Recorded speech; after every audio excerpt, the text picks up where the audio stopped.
Sleigh bells ring, are you listening? In the lane, snow is glistening, a beautiful sight. We're happy tonight, walking in a winter wonderland.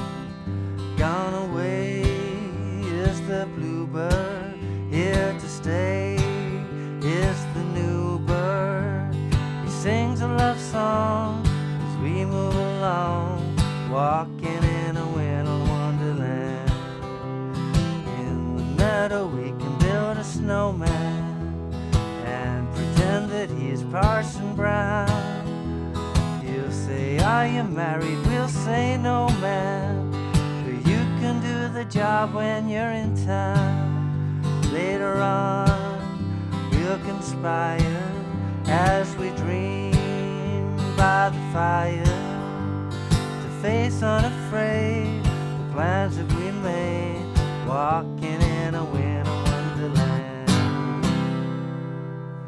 Hey, how you doing? Justin here. Today we're checking out a nice easy version of Winter Wonderland. It's such a groovy tune, this one, and you can make it as complex as you like, but we're going to start with just a nice easy one. I'll talk about maybe a couple of the substitutions, but you don't have to make it fancy, especially if you just want like a Christmas sing-along tune, you know?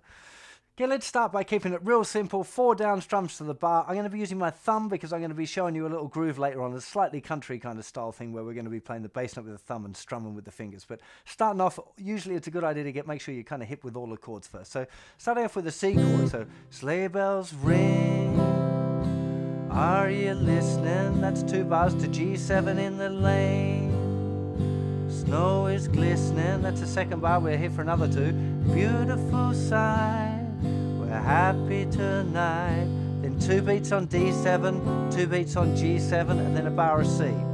Again, sleigh bells C, 2, 3, 4, C, 2, 3, 2 G7 for another bar. G7 again, and then there's that last 4th bar, then 2 beats on D7, 2 beats on G7, and a bar of C. Okay, that's the verses. Very, very simple, okay?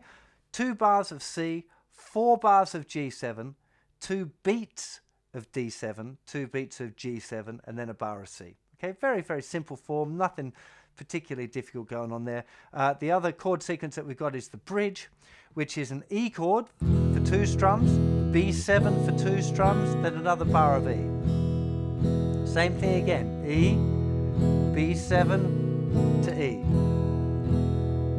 Then we've got G, D7, back to G for a bar.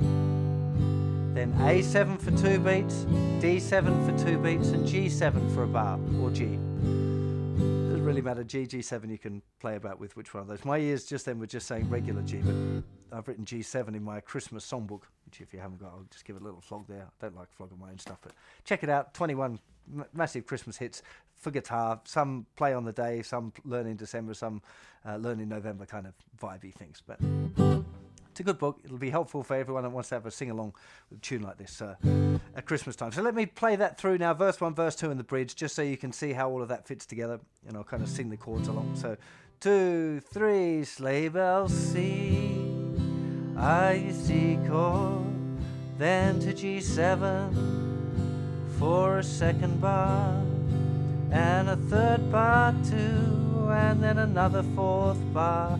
2 beats on D7, 2 beats on G7, and then a bar of C. And it's a C chord again for 2 bars in the 2nd verse, and then to G7 for 4 bars. Again we're in the 2nd verse. Here's the 3rd bar of G7, then the 4th bar of G7, then D7 to G7, going to C. Now into the bridge, we got E chord, then to B7, then to E chord.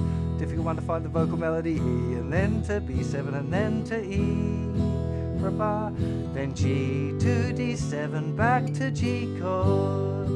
Then A7, D7, G7 for a bar. Then the C, and then the D. This is such a fun tune, actually. So that's it, the basic chord sequence. And like I mentioned a few times, you can really approach this lots of different ways. So kind of however you feel like doing it, you can, you should do it that way. If you want to approach it a little bit more jazzy, there's definitely some nice kind of jazz chordy substitution things that you can pop in there.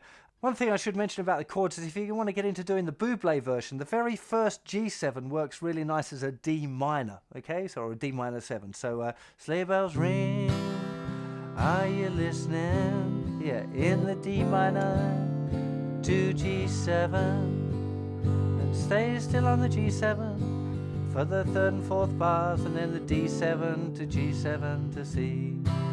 Okay, so it's just one nice little slightly jazzier version because you're getting that kind of 2/5 chord movement. But there's lots of this kind of tune because the harmony's fairly simple. You can really you can get a bit crazy on it with your jazz substitutions if you're that way inclined and know what you're doing. Or even if you don't want to know what you're doing and you just have a bit of fun with it. So feel free to change some of these chords up and see, you don't have to stick with any of this stuff. These kind of tunes are open for much interpretation, and that's kind of part of the fun, I think.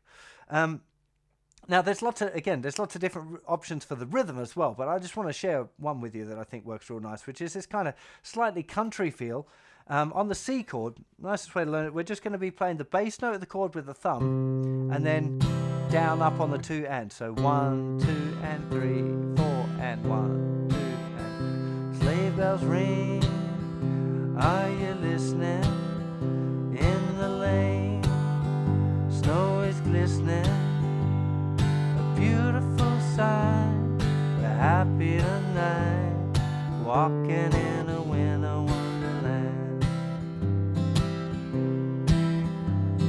I often kind of extend it to 1, 2, and 3, and 4, and 1, 2, and 3. So I'm changing the bass note as well. Let me go back to, I'll explain that to you in a second, but just all I'm doing is adding an up strum on the and after 3. So 1, 2, and 3, and 4, and 1, 2, and 3, and 4, and. So thumb, first finger down, up, thumb, up, down, up, all with the first finger. Or you can use multiple fingers together, it doesn't really matter, but start with your first finger. I tend to use all 3 fingers really, they kind of brush on the strings. So particularly if I'm trying to get what's called the backbeat, so a heavier hit on 2 and 4, which you might like to do. So 1, 2, 3, 4, 1, 2, 3, 4. I'm exaggerating it now for this kind of tune. If you're keeping it nice and relaxed, you don't want to hit it too hard, but trying to get that nice feeling with it, so it feels good when you're playing it for people, because you want them to feel good. You want to feel good yourself when you're playing. So part of the battle here is not just playing it right, but doing it enough times that you can kind of relax with it and make it feel nice when you're playing it. I think that's an important part that often beginners tend to overlook, that the importance of it feeling good, so a little bit of time working on that probably pay big dividends. And also I should explain what I was doing there with the movement of the bass. So on the C chord particularly, it sounds nice to move the bass note from the C to the note G, which is you just move your 3rd finger down onto the thicker string. Very much a country kind of a feel then, but. And on the G7, if you're doing the same thing, you're moving from the thicker string to the 4th string, okay? Open 4th string, D.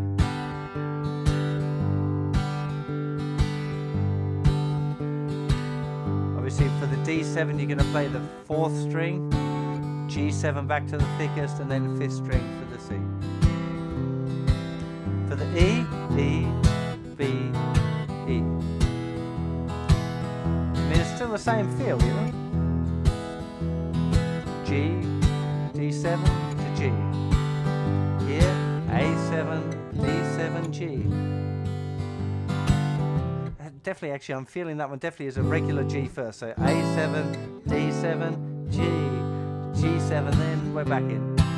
That's what I'd be. That's how I would approach this tune anyway. But like I said, these kind of things are really a free-for-all, and you should go and explore it and see how you want to play it and what feels you like. And there's loads of different cover versions of this one, so a good idea is listen to a bunch of them and try and nick the bits and the styles from what you want, and trying to transcribe any particular parts that you like or chord movements that you like is a great idea for those of you that are got your ears on and are into transcribing and stuff. So Anyway, hope you have a lot of fun playing this tune, and I'll see you for plenty more guitar lessons in the new year. Have a wonderful and safe festive season, and I'll see you very soon. Bye-bye.